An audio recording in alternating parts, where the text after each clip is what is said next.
Assalamualaikum warahmatullahi wabarakatuh. Bismillahirrahmanirrahim. Alhamdulillahi rabbil alamin. Allahumma salli ala Muhammad. Amma ba'd. Hari ini kita akan bercakap tentang tesis ni. Tesis ni ditulis oleh Faizuri Abdul Latif, seorang pensyarah PhD Jabatan Akidah dan Pemikiran Islam, Akademi Pengajian Islam, Universiti Malaya. Seorang lagi Wan Suhaimi Wan Abdullah, PhD Profesor Madya di Jabatan Akidah dan Pemikiran Islam, Akademi Pengajian Islam, Universiti Malaya. Apa yang saya rasa pelik dengan tesis ni, kita tengok sama-sama. Kewujudan Allah Subhanahu Wa Taala, pemikiran Tuan Minal. Tuan Minal membahagikan sifat 20 kepada 4 kategori utama, iaitu sifat nafsiyah, salbiah, makni dan maknawiyah. Sifat wujud adalah sifat pertama daripada senarai sifat 20 ini, diletakkan dalam kategori sifat nafsiyah. Sifat nafsiyah yang menurut Tuan Minal merujuk kepada perkataan nafs, yang membawa maksud sifat ini merujuk kepada zat Allah Subhanahu Wa Taala dan bukan kepada sifat atau perkara zaid tambahan pada zatnya. Kita tengok ayat dia betul-betul. Nafs bermaksud bahawa sifat ini merujuk kepada zat Allah Subhanahu Wa Taala. Ini perkataan musyabbihah tau. Tahu tak nafs tu apa dia? Kita tengok sama-sama nafs tu apa dia. Istilah nafs dalam bahasa Arab umum, nafs bermaksud jiwa, roh, nafas. Sifat nafs, sifat roh, sifat bernafas disandarkan kepada Allah Taala tanpa sebarang dalil. Yang sifat 20, tolong jawab. Siapa yang sebenarnya musyabbihah sekarang? Oh, kalau kata berpegang kepada Ar-Rahman alal arsyistawa, ni puak mujassimah musyabbihah.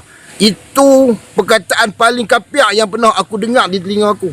Sifat 20 benar-benar mengajar kita menjadi musyabbihah, menyamakan Allah dengan makhluk. Allah ada roh ke, aku nak tanya? Allah ada nafas ke? Seolah-olah nak tunjuk bahawa Allah ni bernafas, baru kata hidup, baru kata wujud. Dengan maksud bahawa akal tidak boleh mengandaikan bahawa sesuatu zat itu wujud tanpa sifat nafsiyah. Dalam kes ini, sifat wujud. Apa benda ni?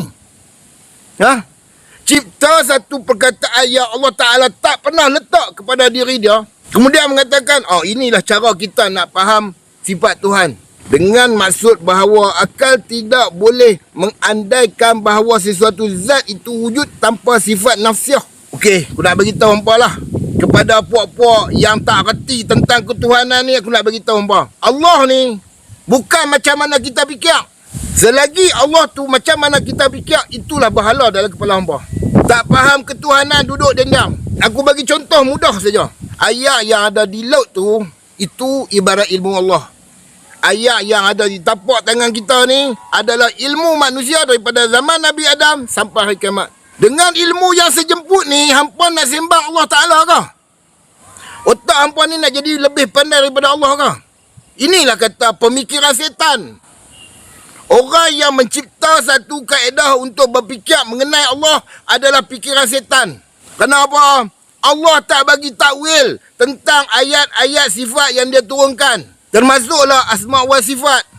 Faham ayat tu sebagaimana dia datang. Kononnya, kalau kita tak ada sifat nafsiyah, kita tak boleh nak kenal Tuhan.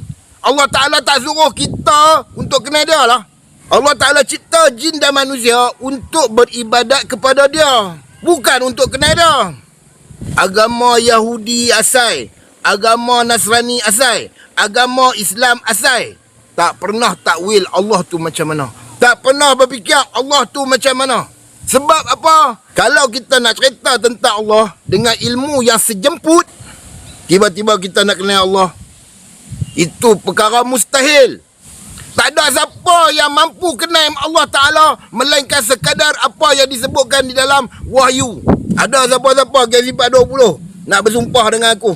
Silakan. Wallahi, wabillahi, watallahi, tak ada satu makhluk Allah yang tahu tentang diri Allah kecuali Allah sahaja. Apa-apa yang Allah Ta'ala sebutkan di dalam Al-Quran, kita beriman sebagaimana ayat tu datang. Sekadar itu sahaja ilmu manusia mampu terima. Tiba-tiba kita nak cipta satu kaedah. Ini kaedah kita nak kenal Tuhan. Orang yang mengaku kenal Tuhan tu orang kafir. Dia kenal lah Tok Kong dia lagu mana. Dia kenal lah dia punya bahala dia macam mana. Dalam tradisi Ibrahimiyah, Yahudi, Nasrani, Islam, mereka tak kenal Tuhan tu macam mana. Mereka cuma tahu Allah tu bersifat apa dengan apa yang telah disebutkan di dalam Quran dan disebutkan oleh hadis. Itu sahaja ilmu tentang ketuhanan yang ada pada kita. Aku tengok ayat ni memang menyerap ni. Aku baca kali ni. Dengan maksud bahawa akal kita tidak boleh mengandaikan bahawa sesuatu zat itu wujud tanpa sifat nafsiah. Maksud dia apa dia kalau kita terjemahkan secara mudah? Manusia tak boleh nak kenal Tuhan kalau Tuhan tu tak bernafas. Kalau Tuhan tu tak ada roh. Itu perkataan dia. Inilah yang dikatakan mujassimah, musyabbihah. Allah tu kena bernafas, kena ada roh. Oh, sebenarnya sifat nafsiah ni kita tak kata Tuhan bernafas. Kita kata ditanggung oleh zat. Ayat tu sesuai ke nak bagi kat Allah Ta'ala? Sifat nafsiah tu sesuai ke nak diletakkan pada Allah Ta'ala? Siapa yang nak endorse perkataan nafsiah tu amat sesuai diletakkan kepada sifat Allah? Tolong bagi tahu siapa yang nak endorse? Tok guru apa nak endorse? Tok guru setan, tok guru dajjal, tok guru iblis. Tok guru tu yang nak endorse perkataan-perkataan yang syubhat macam ni. Bila aku tengok yang ni, aku bengang dari tadi ni. Sifat nafsiah, sifat bernafas, sifat adanya roh, sifat adanya jiwa tu ada pada Allah. Ni orang kata orang yang tak reda dengan ayat-ayat Allah orang ni.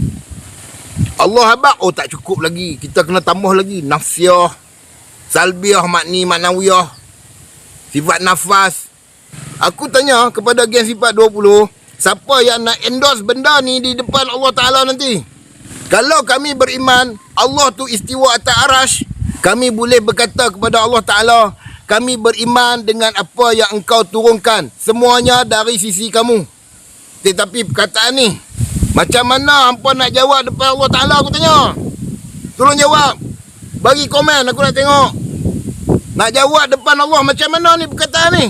Kami beriman, walaupun dituduh kapiak, mujassimah, musyabbihah, kami ada jawapan di depan Allah Ta'ala. Kami beriman dengan apa yang Allah Ta'ala turunkan tanpa kaif. Tapi kalau ayat yang macam ni, apa alasan hampa di depan Allah Ta'ala nanti? Sifat nafsiah letak pada Allah Ta'ala. Sifat nafas, sifat jiwa, sifat roh. Kemudian, ini sifat ni menanggung zat. Faham tak perkataan menanggung zat tu apa?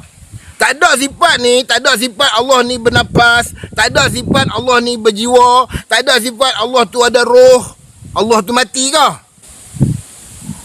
Itulah maksud apa.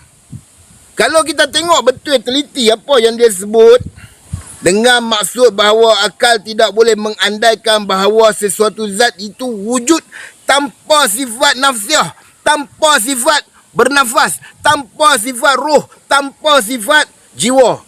Inilah ajaran musyabbihah. Ni ke ajaran sifat 20 macam ni ke punya lekeh? Betul lah Allah Ta'ala abang. Kita ni kalau ikut orang yang banyak, kita boleh jadi sesat. Barulah aku tahu sifat 20 ni betul-betul memberhalakan Allah Ta'ala. Dia sebut sendiri. Kalau tak ada sifat nafsiah, kita tak tahu Allah macam mana. Dia sebut sendiri. Kita tak boleh nak faham Allah tu wujud macam mana kalau tak ada sifat nafsiah. Seolah-olah mereka ada iktiqad dalam hati mereka Allah tu bernafas macam makhluk. Naf tu bernafas, naf tu jiwa, naf tu juga roh. Aku nak beritahu kepada geng sifat 20, Allah Ta'ala tak perlulah sifat nafsiah tu. Sebab tu Allah Ta'ala tak sebut dalam Quran. Allah Ta'ala sebut dalam Quran Al-Hayyan, yang maha hidup. Bagaimana Allah hidup? Terpulang pada dia. Dia nak hidup lagu mana dia punya pasal. Hang duk kalut dengan Allah Ta'ala, hang tu dah settle ke dengan Tuhan? Yang duk kalut Allah Ta'ala bernafas ke, berjiwa ke, ada roh ke tu, yang hang duk kalut dengan Allah Ta'ala tu, geng sifat 20, yang hampa duk kalut dengan Allah Ta'ala tu, ada roh, ada nafas, ada jiwa. Ada hampa kalut dengan amal ibadat hampa dengan Allah Ta'ala? Kalut benda yang tak perlu. Allah Ta'ala tak suruh pun kena dia. Tapi Allah Ta'ala memperkenalkan diri dia. sekadar kemampuan kita menerima dengan otak bodoh kita sebagai makhluk. Di dalam surah Ali Imran Allah Ta'ala sebut, jangan takwil. Orang takwil orang sesat. Sebab Allah Ta'ala beritahu juga, hanya dia saja yang tahu tentang diri dia. Yang duk pergi pandai-pandai takwil pasal apa? Allah Ta'ala memperkenalkan diri dia tu dengan sifat dia, dengan asma' wa sifat, dengan perintah dia yang dipanggil tauhid uluhiyah, dengan perbuatan-perbuatan dia, dengan tauhid rububiyah. Cukup sekadar apa yang Allah Ta'ala sebut dalam Al-Quran, cukup sekadar apa yang Nabi cakap melalui hadisnya. Otak bodoh kita ni, makhluk yang ada atas muka bumi ni, walaupun IQ dia 300, tetap dia tak tahu Tuhan tu macam mana. Sebab ilmu kita sekadar ayat di tapak tangan. Ilmu Allah tu melaut. Dengan ilmu yang sekadar tapak tangan, kita nak fahami ilmu Allah yang melaut ke? Logik apa yang hampa pakai ni? Bagi aku, kalau mana-mana ulama sebut kita kena kenal Tuhan, itu perkataan bodoh tau. Perkataan tak logik. Kita kenal Allah sekadar apa yang Allah kenalkan diri dia di dalam Quran. Tanpa takwil. Bukan memandai-mandai nak kenal Allah tu macam mana. Semakin hampa nak kenal Allah, hampa semakin sesat. Itu jelas di dalam Quran. Sebab tu aku sebut sifat 20 sesat. Ayat pun nampak sesat dah. Tak ada sifat nafsiah tu Allah Ta'ala tak wujud kah? Mana dalil mengatakan Allah tu wujud kerana ada sifat nafsiah? Tolong tunjuk Aku tunggu jawapan daripada hampa. Sekian. Assalamualaikum.